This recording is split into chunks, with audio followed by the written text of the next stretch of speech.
Er kan maar één winnaar zijn, maar we zitten er 3 uur voor.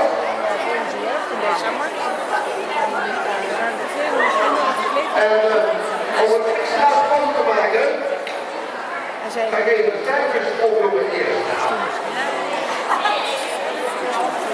We hebben op de derde plaats 68,65.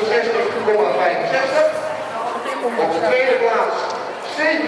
Nou, er zit ook weer 2 punten tussen, dat is mooi. En de eerste, weer 2 punten ongeveer tussen, 72,85. Mooi.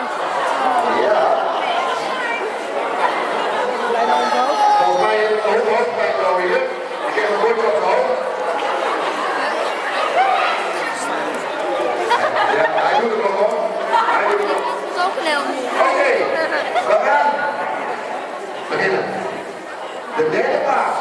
En ik zei het al, ja. Kijk, het huis is uniek hoor, nu de hele tijd. We gaan door. Derde plaats. 68,65 punten. Hazengraaf.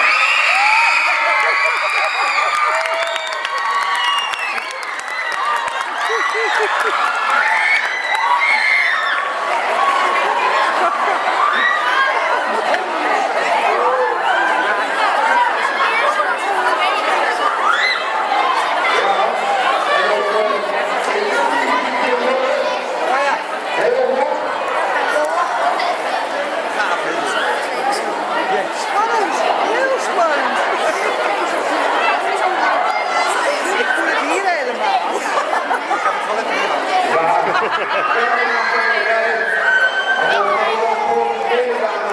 Ik heb maar één op die 4% mee.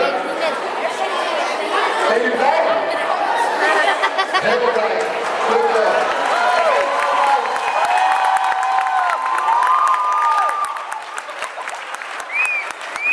Ja, en dan hebben we nog veel over. En het voorkant van doen is nog de mededeling. Want als we dat dan aandoen, dan is het nu al weer. Heel kort. Ik wil iedereen vragen om de sprekers na de prijsuitreiking zo snel mogelijk weg te rijden, aangezien voor de volgende boel natuurlijk ook heel veel trainers en vragen moeten. Dankjewel. Ja, en ik sluit erbij aan. Dan voor even denken die wij staan. Ja, voor de eerste prijs. Dan zit er wat aan de trainers beginnen. Ja, wat komen we nou? Oké. Ja, dit is altijd een leuk moment, hè? Want als je een training, weet je er nog één uit. Misschien nou wel op. Nummer 2. Met 70,8 punten. Hier zijn we weg.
Ik hoop